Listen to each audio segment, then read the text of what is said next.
Hey, Dan Cochimilio, and along with Bora here with NorCal Sports Network with a video on Mike Yastrzemski of the San Francisco Giants and why is he playing? We'll get into that and talk about who we think should be playing. But first, let us thank our sponsor of this video, Chapman Law Group.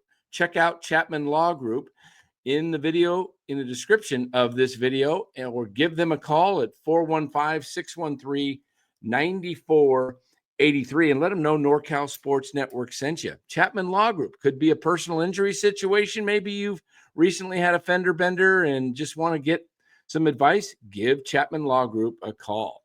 All right, Bora. Mike Yastrzemski back with the Giants. The soon-to-be 35-year-old outfielder is back, and the question is why? Well, it's a good question to ask because he's making $9 million at almost 35 years of age, when the Giants have a couple of younger guys in the wings ready to kind of take that next step. They have Matos and they have potentially McRae. Potentially Luciano, maybe. They have a couple of these guys who just haven't gotten their fair shot to really prove it. And they've said they've made an emphasis that they want to go younger. Tyler Fitzgerald's young. Elliot Ramos is young. Patrick Bailey's young. Bryce Eldridge, when he's ready, is going to be there.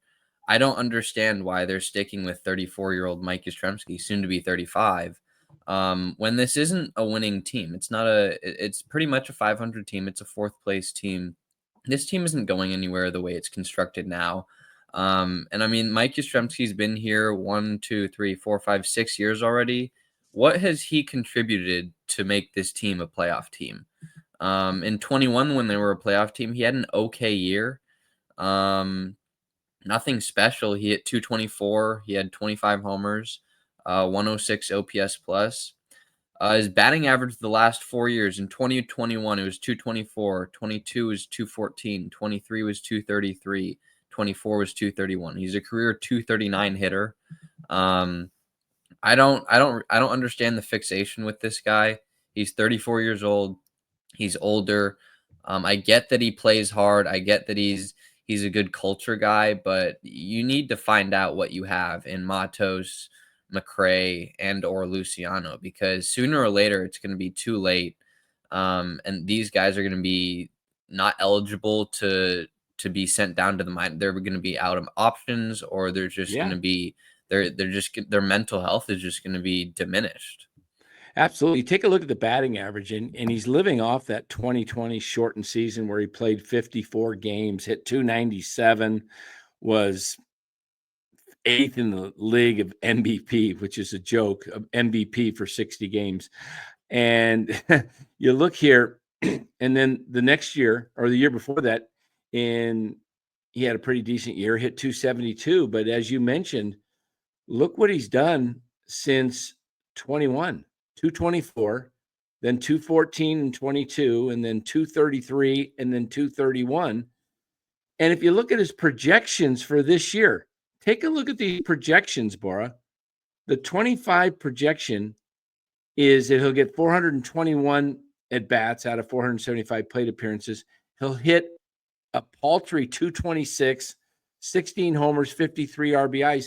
The question is, we're not so much like haters on Yaz as why, for that type of production, are you taking at-bats away from a Luis Matos?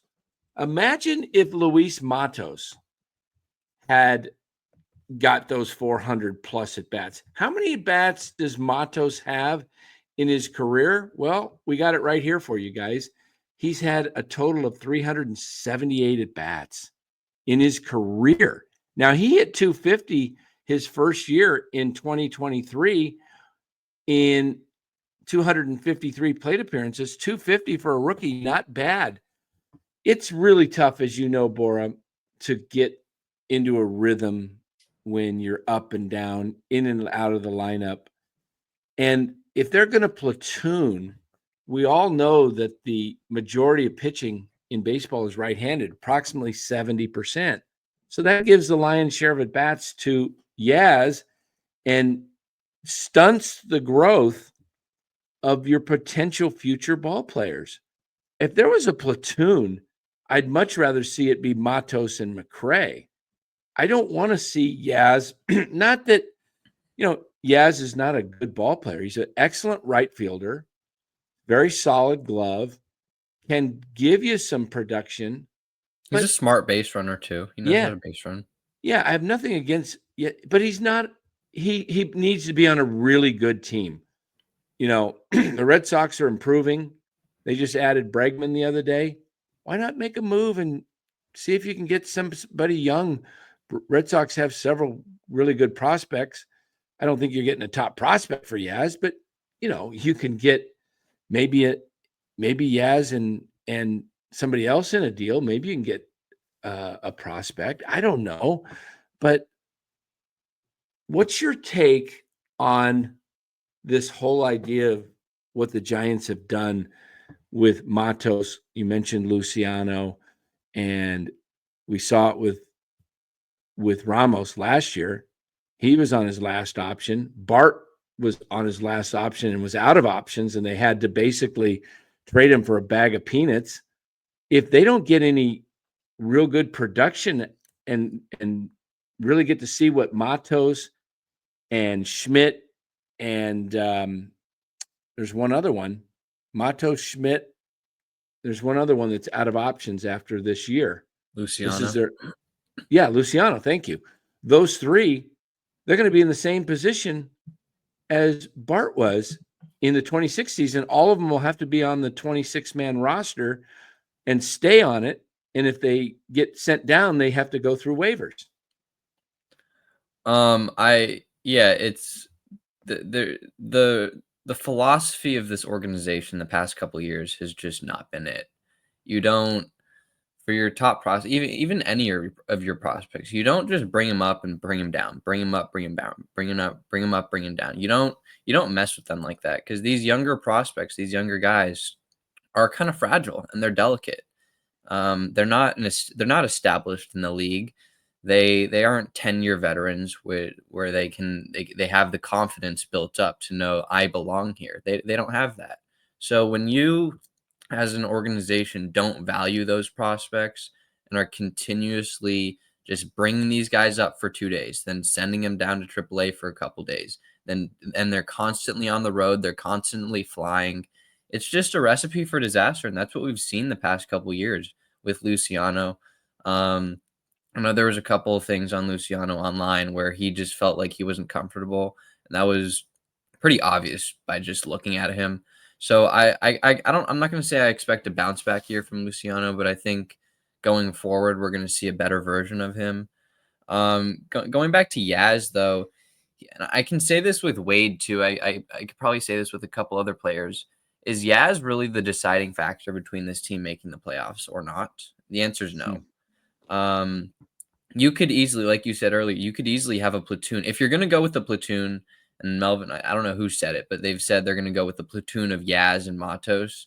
Why not just trade away Yaz? You can pay some of his salary, get him off the team, and platoon with McRae and Matos. Because at least then, if you need the platoon, you have two younger kids who have potential. I mean, McRae has an absurdly high strikeout rate, but he has tools. I mean, he has a strong arm. He's a strong glove. He's fast. He has power. He just can't hit for average, and he strikes out too much. If he can just control that a little bit, if he can get his strikeout percentage down a little bit, he could be a productive player.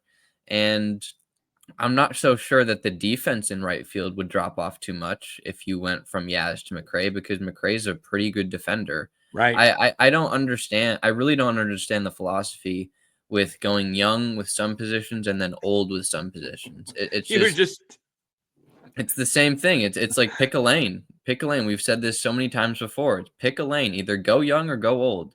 Either have young guys. I mean, I know you need a mix, but you have that mix. You have Matt Chapman. You have Willie Adames. You have Buster Posey, who's kind of a veteran presence in that front office. I don't know. I don't know if Lee's not a veteran, but I mean Matt Chapman, that left side of the infield, Chapman and Adames, that's a good veteran left side of the defense, left side of the ball field.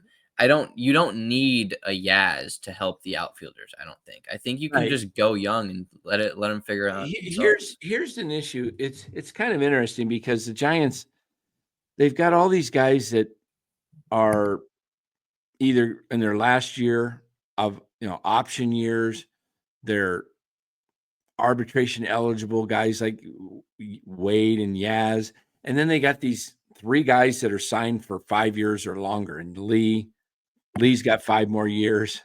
I think he's got an opt out after year 4, so 3 more years if he was going to opt out, which is probably doubtful unless he really starts tearing it up. And then you got long-term contracts on the left side, as you mentioned, in Chapman and Adames.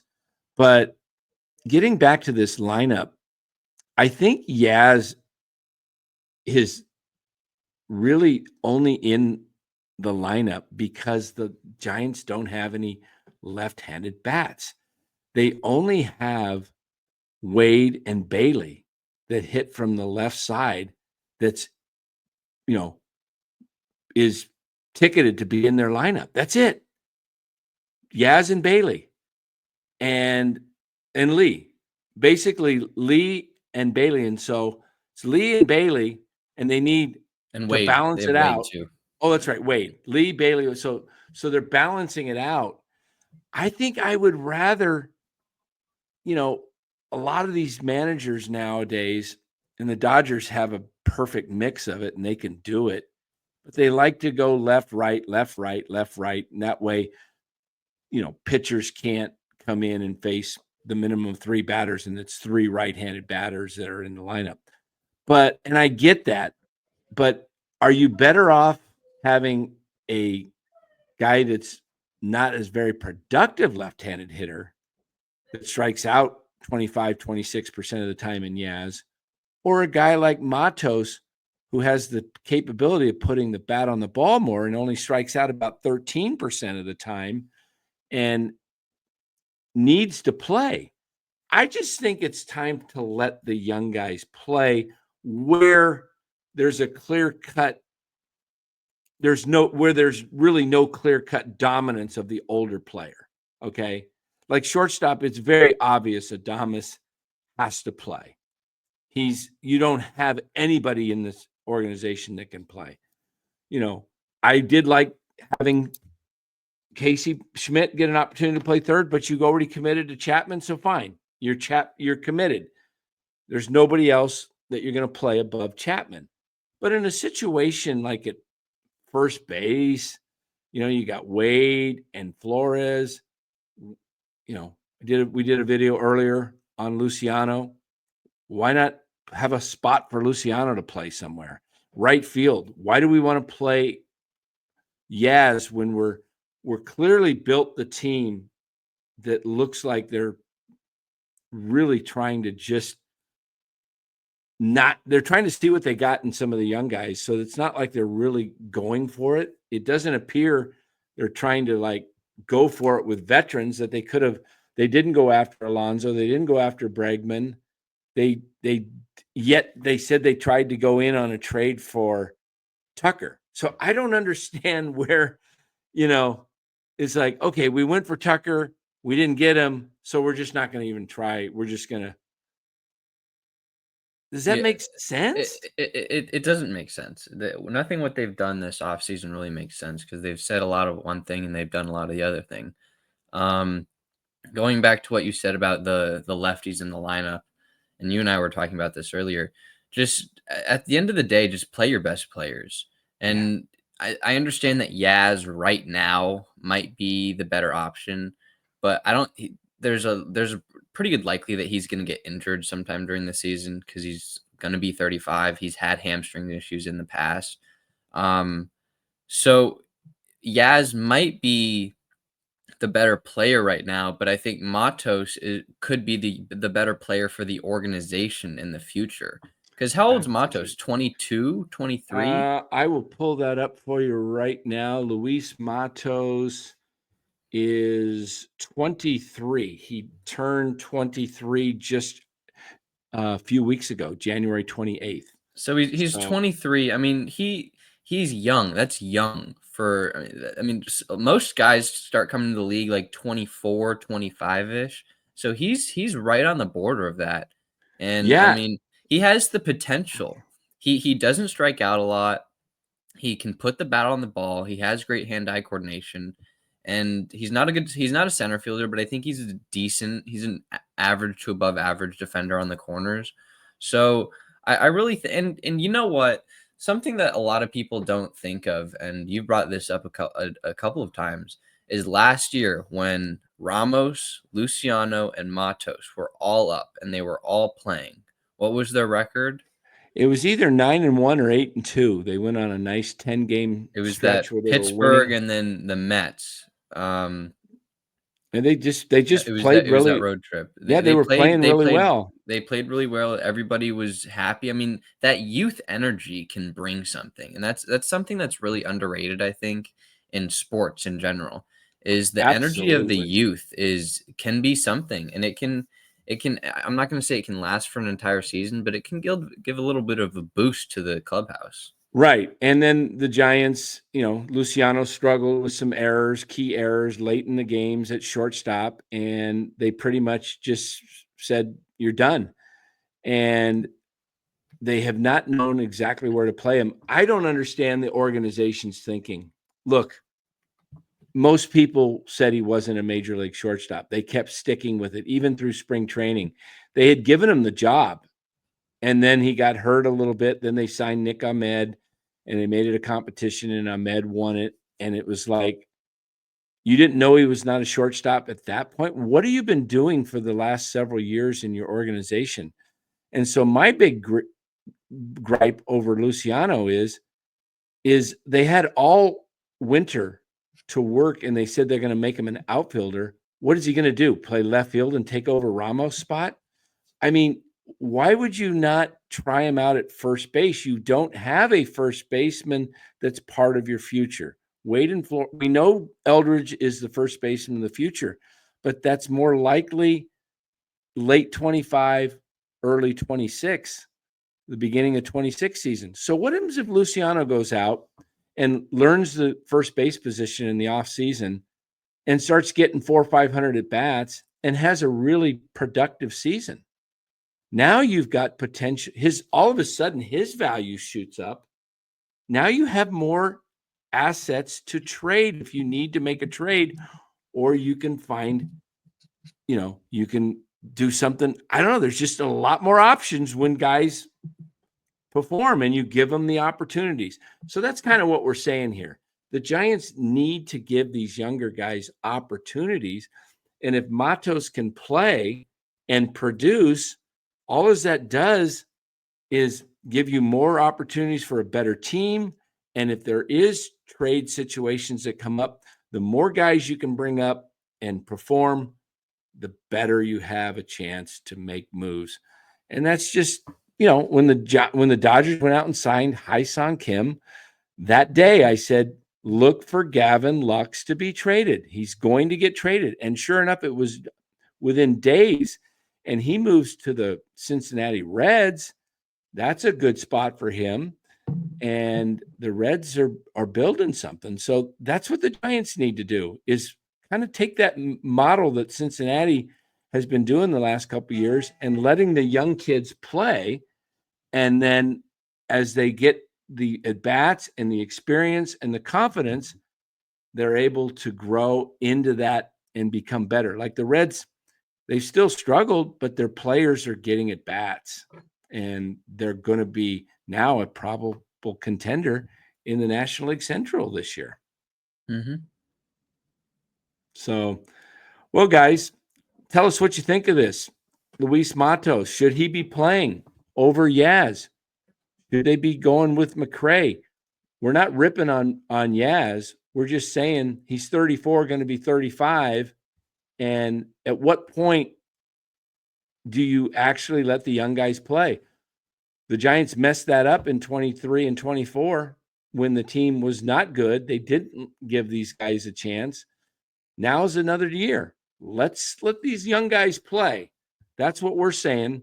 So we appreciate you watching this video. And guys, if you enjoy fantasy, BETR up there in the top right-hand corner, the official daily fantasy sponsor of NorCal Sports Network. Download that app on your phone and put in the promo code NCSN. You get a deposit match of up to $250 plus a free pick. A lot of fun. I'm doing it. And you just get to do some parlays and there's some triple boosters, and $10 can bring you $30. 100 can make you 300. So have some fun with it. Download the app better. Thanks for watching this video, guys. Comment in the comment section below. We'll read as many as we can and comment on some of those as well. And we appreciate it. Thanks again for watching, and make sure you like and subscribe to this channel, and we will see you on the next one. Take care, everyone.